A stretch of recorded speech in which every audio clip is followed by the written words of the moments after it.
नमस्कार, वंदे मातरम, भारत माता की जय। आप अपनी जिंदगी में कभी हार मानने की सोचे तो ये सोचो कि हारने का कारण क्या है। अब तक क्यों डटे रहे थे उस जगह पे, क्यों हार हुई है उसका कारण ढूंढे।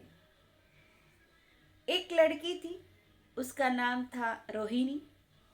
रोहिणी कॉलेज पास आउट करके बाहर आई। वो सोच रही थी कि मैं कभी भी जॉब नहीं करूँगी, मैं अपना खुद का बिजनेस स्टार्टअप करूँगी। उसने अपना खुद का बिजनेस स्टार्टअप किया। 5-6 महीने लगातार बहुत अच्छा चला। फिर न जाने क्या हुआ, लगातार वो घाटे में चली जा रही थी। न प्रॉफिट हो रहा था, नुकसान नुकसान ही हो रहा था। उसके जितने भी एफर्ट्स थे, जितनी भी मेहनत थी, वो सारी मेहनत उसने लगा दी, फिर भी वो फेल होती जा रही थी। वो जैसे तैसे आगे जा रही थी, वैसे वैसे वो फेल होती जा रही थी। वो डिप्रेशन में चली गई। उसके दोस्तों ने बहुत मदद की, उसके पेरेंट्स ने भी मदद की, पर वो डिप्रेशन में इतनी चली गई थी कि वो बाहर कैसे आए। उसके पेरेंट्स भी इतने चिंतित थे। उसके पेरेंट्स ने अपने प्रोफेसर को फ़ोन किया और उसने बोला कि मेरी लड़की को आप समझाइए।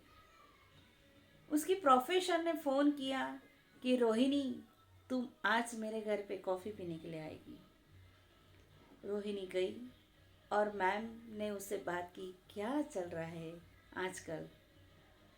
मैडम, बहुत कुछ मुनाफा नहीं हो रहा है, मैंने अपने बलबूते पर आगे बढ़ना चाहा था, फिर भी नुकसान ही नुकसान हो रहा है। कोई बात नहीं, आओ मेरे गार्डन में चलते हैं।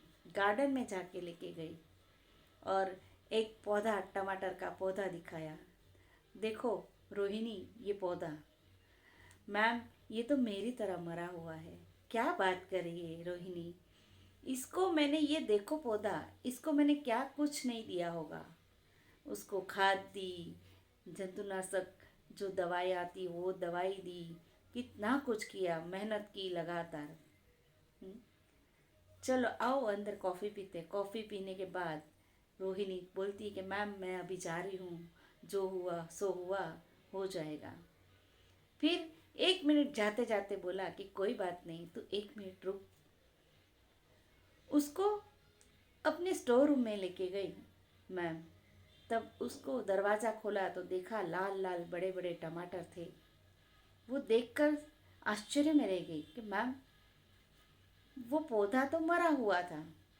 मैम ने कहा, मैंने सिर्फ एक पौधे को तुम्हें गार्डन में दिखाया, पर पूरे गार्डन को तुमने तो देखा ही नहीं।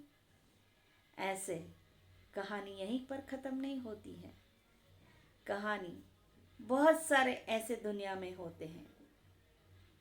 मैम, ये रिजल्ट ऊपर वाला नक्की करता है, तो हम इतना एफर्ट्स क्यों लगाते हैं।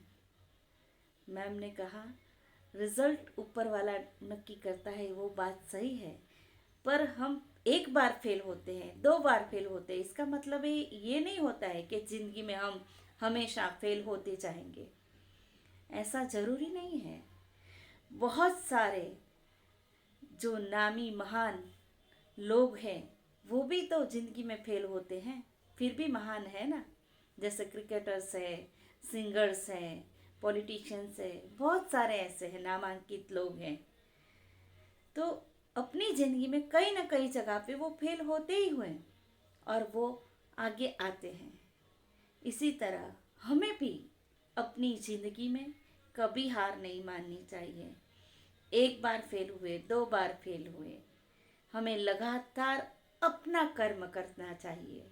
एक दिन जरूर हमें अपने कर्म का फल अवश्य मिलने वाला है। हम जरूर कामयाब होंगे। हमें कभी भी अपने आप को निराशा में नहीं डालना चाहिए। आगे बढ़ते रहें अपनों के साथ, अपने भगवान के आशीर्वाद के साथ और अपने वडील लोग जो हैं उनके आशीर्वाद के साथ। जिंदगी में कुछ ऐसा करो, ऐसा बनो कि दुनिया चाहे आपकी तरह बनने के लिए तत्पर हो। आप हमेशा आगे बढ़ते रहे, यही मेरी शुभकामना है। नमस्कार, वंदे मातरम, भारत माता